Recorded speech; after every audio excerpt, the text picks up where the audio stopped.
From Awareness to Vipassanā, a clear path for beginners.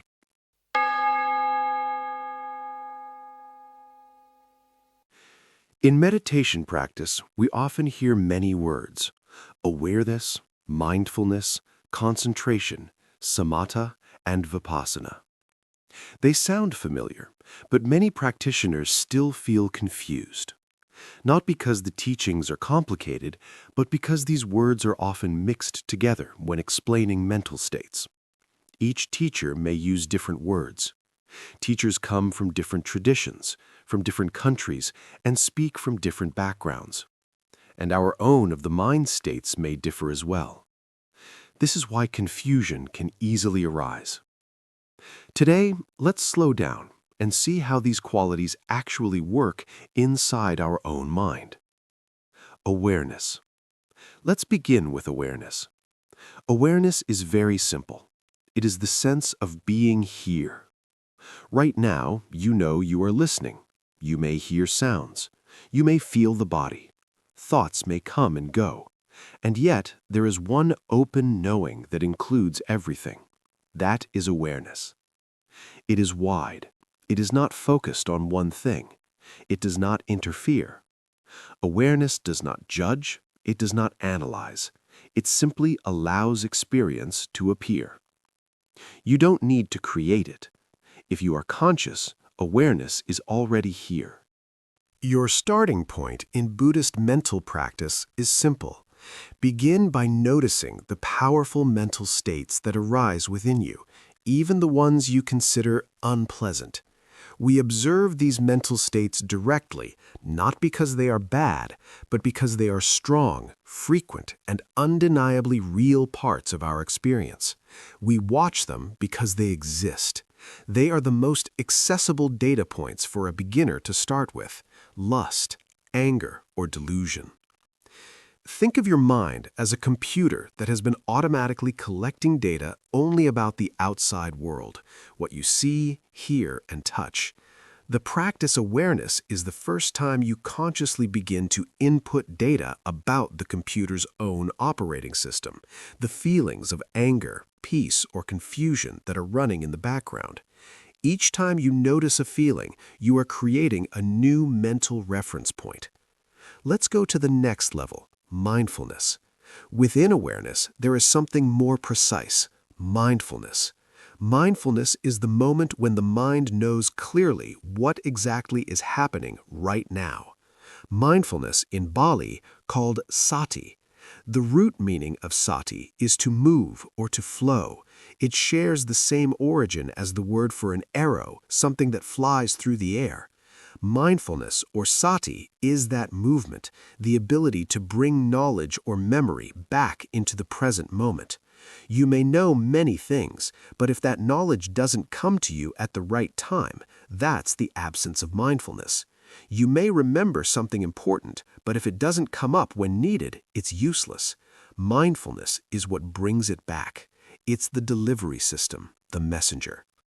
Awareness and mindfulness are not separate skills, but are part of a single developing process. The practice of being aware by creating a new kind of memory, a memory of the inner state itself, actively builds the capacity for mindfulness. How awareness builds the power of mindfulness. Here is how your mind as a computer works. State 0. The default reaction. By default, when irritation arises in traffic, your mind automatically focuses on the cause, the slow driver, the red light. It creates a memory tied to that external object. When you feel lust, the mind doesn't remember lust. It remembers the face of the person. State 1. Start with awareness. Instead, you practice turning your attention inward and simply noticing, this is the feeling of irritation in my body and mind. This is awareness. It is the act of creating a new mental file labeled irritation instead of bad driver. You are inputting data about your mind's own state. State 2. Enable mindfulness. The next time that feeling arises, even with a different trigger, your mind can access the new file. It recognizes the internal feeling itself. Ah, this is that irritation file again. This act of recognition is mindfulness. The mind now remembers what irritation feels like, not just who or what caused it. The core principle is clear. Awareness must come first. Consistent moment-to-moment awareness is the practice that builds the skill of effortless mindfulness. This progression is the natural path from conscious to more automatic form of mindfulness. Concentration. When mindfulness happens again and again, something natural develops. The mind begins to stabilize. This is concentration. Concentration does not mean forcing the mind to be still. It means the mind no longer scatters easily. It stays present. It has strength. It has balance. There is clarity without tension, continuity without control. This kind of concentration is not created by effort, but supported by mindfulness. Concentration arises when we feel interest or liking towards something and focus on it with happiness or enjoyment, such as concentrate in playing a game, concentrate in reading a book we enjoy, or concentrate in observing the breathing. Now let's talk about samatha. Concentration has many levels. For example, there is concentration in everyday work that allows us to work for many hours without getting distracted. The term samatha usually refers to concentration in Buddhist practice at a level where the mind becomes unified, leading to calmness and peace. Samatha is the cultivation of calm. It soothes the mind. It softens restlessness. It brings peace and ease. This is the practice of directing the mind to a single object so that it does not wander, allowing samatha concentration to arise. For instance, one may look at a Buddha image, recite Buddho, or observe the in-breath and out-breath, keeping awareness with that single object without moving elsewhere until it becomes well established. In truth, the mind is continually arising and passing away. Yet, when this process of arising and ceasing continues consistently with the same object over time, concentration develops. This kind of concentration refers to the mind naturally flowing toward and remaining with one chosen object. Samatha is valuable. A calm mind is easier to work with, but calm alone is not freedom. A quiet mind can still believe, "This is me." Samatha prepares the mind, but it does not liberate it. And now, Vipassanā, seeing reality as it is. This is the contemplation of characteristics, specifically the three characteristics of all existence: impermanence, suffering, and non-self.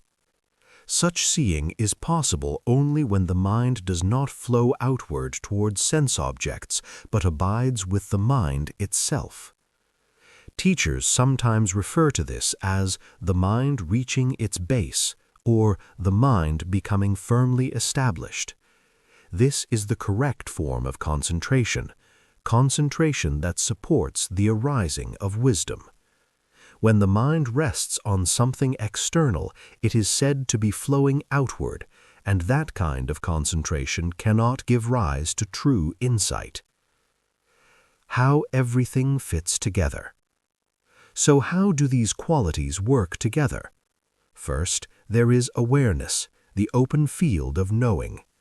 Within awareness, mindfulness recognizes what is happening. With continuous mindfulness, concentration becomes steady.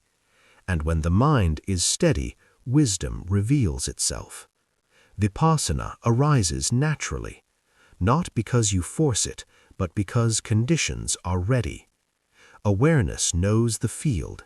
Mindfulness knows the details. Concentration gives strength. Samatha gives calm.